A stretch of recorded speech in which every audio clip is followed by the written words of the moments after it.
भंडारा जिल्ह्यातील लाखणी तालुक्यातील कणेरी दगडी परिसरातील शंकर हलमारे ते मामा तलाव हा महत्त्वाचा पांदन रस्ता तब्बल 2 वर्षांपासून रखडला आहे। शेतकरी आणि ग्रामस्थ रोजच्या रोज नरक यातना भोगत आहेत। पिके नेण्यासाठी, मुलांना शाळेत पाठवण्यासाठी, आजारींना दवाखान्यात नेण्यासाठी हा रस्ता जीवित वाहिनी ठरतो, पण आजही तो चिखलात, खड्ड्यात आणि दुर्दशेत अडकून आहे। जिल्हा परिषदेच्या निष्क्रियतेमुळे आणि ढिसाळ कारभारामुळे ग्रामस्थांचा संताप आता टोकाला पोहोचलाय। या रस्त्यासाठी तब्बल 20 लाख रुपयांचा निधी मंजूर झाला असल्याची माहिती गावाच्या सरपंच लता शेंडे यांनी दिली, पण प्रत्यक्षात काम सुरू झालेलं नाही। निधीचा मागमूस नाही, रस्त्यावर एक खडी सुद्धा टाकलेली नाही। मग प्रश्न असा निर्माण होतो की हा निधी नेमका कुठे गेला? कोणाच्या टेबलावर फाईल अडकली आहे? निधी मंजूर होऊनही काम होत नाही, म्हणजेच भ्रष्टाचाराचा खेळ सुरू आहे का? ग्रामस्थांना मूर्ख समजला आहे का?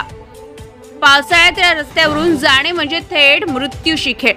वाहन चिखलात अडकतात, पायी जाणाऱ्यांचा तोल जाऊन जीवघेणे अपघात होतात। शाळेकरी मुलांना शिक्षणासाठी जायला अक्षरशः संघर्ष करावा लागतो। शेतकऱ्यांना शेतात पोहोचता येत नाही, त्यामुळे प्रचंड पिकांचं नुकसान होते।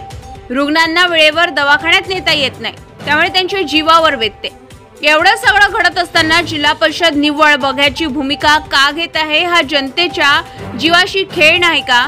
ग्रामस्थांनी जिल्हा परिषदेला थेट सवाल केलाय, 20 लाख रुपये कुठे गेले? 2 वर्षात रस्त्यावर एकही काम का झाले नाही? अधिकाऱ्यांच्या खिशात हा निधी गायब झाला का? ग्रामस्थांच्या डोळ्यात धूळफेक करून भ्रष्टाचार लपवण्याचा प्रयत्न होतो का? ग्रामस्थांनी स्पष्ट इशारा दिला आहे की आता आम्ही शांत बसणार नाही। जर काम तातडीने सुरू झाले नाही तर आम्ही थेट जिल्हा परिषद कार्यालयावर भव्य मोर्चा काढून तीव्र आंदोलन उभारू। शासन व प्रशासनाला झोपेतून उठवण्यासाठी आम्ही लोकशाही मार्गाने पण आक्रमक पद्धतीने लढा देऊ। आता आश्वासन नकोत, रस्ता हवा असा घोष ग्रामस्थांनी दिलाय। आजपर्यंत ग्रामस्थांनी सहनशीलतेने वाट पाहिली, पण आता संयमांचा अंत झाला आहे। जिल्हा परिषदेच्या भ्रष्टाचार आणि निष्क्रियतेवर थेट बोट ठेवले गेले। कणेरी दगडी ग्रामस्थांचा आवाज आता दाबता येणार नाही। हा रस्ता होणारच, अन्यथा जिल्हा परिषदेला जनतेच्या रोषाचा तीव्र सामना करावा लागेल। गजामाशे 24 न्यूज करिता आकाश नंदागौळी, भंडारा। तर याच्यामध्ये शेतकऱ्यांना जायला एवढा त्रास होत आहे, कारण त्या पांधनवर इतके गड्डे पडलेले आहेत की साधा पायी सुद्धा एक व्यक्ती जाऊ शकत नाही, किंवा शेतकरी आपले शेतीचे कामं करण्यासाठी सुद्धा त्या रस्त्याने जाऊ शकत नाही।